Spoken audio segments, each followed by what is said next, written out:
2005 through 2010 Chrysler 300 ignition switch replacement. I'm Brian Essler from How to Automotive. I'm going to walk you step by step through the process of changing the ignition switch. We'll get started by disconnecting the negative battery cable. It's located in the trunk on the right hand side. To start removing the ignition switch, the first thing we need to do is remove this lower panel down here. So there's going to be a screw that comes up vertical right here. You're going to remove that. Then on the corner, you're going to pull and pop the little clip out like this, and then you're going to move over to the far left here, and you're going to pull this little trim panel. So you're going to pull it straight out toward you. I'm just going to use my fingers, or you can use a panel popping tool like this, and you'll put it behind there and pop the panel straight out.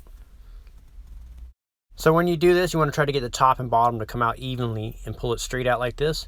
And as you can see, there's the clips that held it in. Remove the screw at the top. Then we need to pull this molding out, and you can use a panel popping tool or your fingers. I'm going to use my fingers again and pop it out. And then what I did was start at the back here and popped it up and work my way forward like this, and then work the panel off. Now you can take the panel and pull it off, and you're just going to disconnect the trunk release switch, and then you'll pop it off in the corner on the right hand side, and then you'll set it aside. Now we're going to pop off this little trim piece that goes around the lock cylinder. So you can use a panel popping tool or a screwdriver and pop this off. Now you're going to pull on the right hand side like this. It has a clip that holds it in, and then on the left hand side you'll pull, and then you'll work the panel out.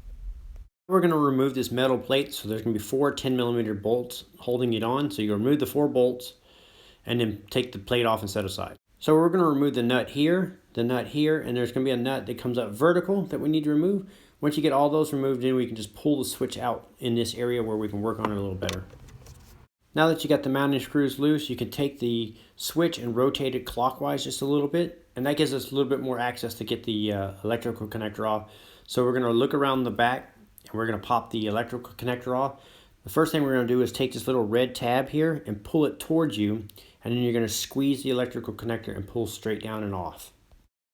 So here's a better look at the connector. So we'll pull this little red tab, lock tab, out, and then we'll squeeze the little tab here and pull the switch off. After that, we need to unplug the key transmitter. So you'll squeeze the little tab here and pull the electrical connector off the transmitter. Now with the 2 connectors removed, you can pull the switch down and kind of pull it and just kind of work it out right here. So now we can work it down in here in this little area here, so we can work with it a little easier. So now we need to pull the transmitter here for the anti-theft off by removing the 1 screw. So once you get the 1 screw off, then you'll flip it over, and at the bottom here is a little tab, and you're going to flare that tab open a little bit and then pull the transmitter off the lock cylinder. So it'll look like this. Now we need to remove the shift lock cable. So what you're going to do is insert the key and turn it 1 click to the right, and then you're going to on the back of the shift lock there's a little tab. So you're going to squeeze this little tab, and then you're going to pull the cable out of the lock cylinder. So I'm going to be using a factory Mopar part. I'll be sure to link this up in the description of the video. Also, I'll link up all the tools that I'm using in the video. That way, if you guys need to pick any of this up, you can find it there. So the key and tumbler portion of it does not come with a new switch. We need to transfer that over. So you're going to insert the key and turn it 2 clicks to the right, and then flip it over where you see this little silver tab right here, and you're going to press that tab, and then when you press that tab down, the lock cylinder will be free, and you just pull the lock cylinder and key assembly out like this. So now you're going to insert the new lock cylinder into the new ignition switch. So you just line it up. It only goes in 1 way, and you just push it in until it clicks, and it pops all the way into the little tab, goes back into the little groove down there. Once it's inserted, it'll look just like this. So now we're going to insert the shift lock cable back into the switch.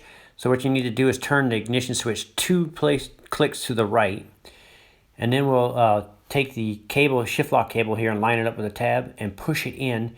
And once it's pushed all the way in, then you take the key and turn it counterclockwise and remove the key. Now that you got that all reconnected, the next step we're going to do is take the anti-theft module and reinstall it.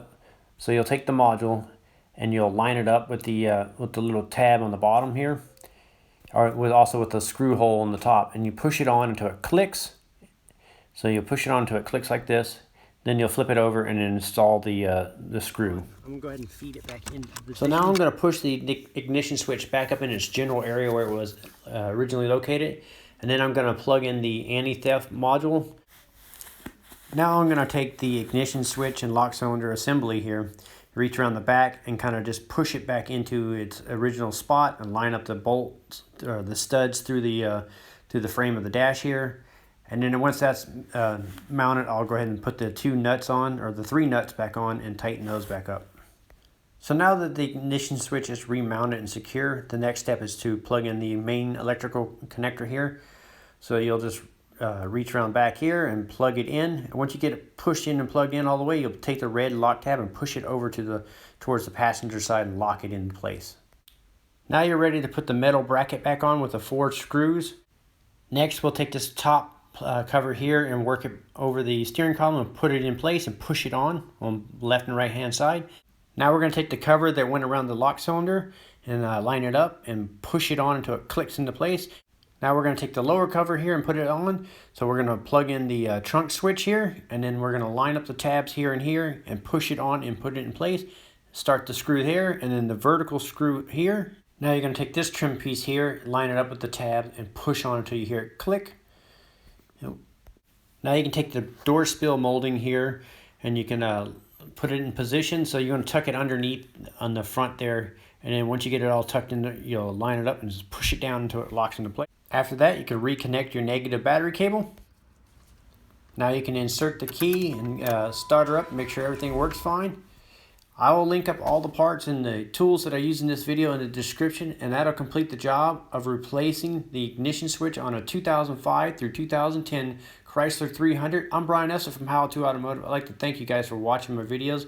Encourage you to subscribe. Invite you to head over to the howtoautomotive.com website for more valuable videos like this, and I'd like to thank you again for watching.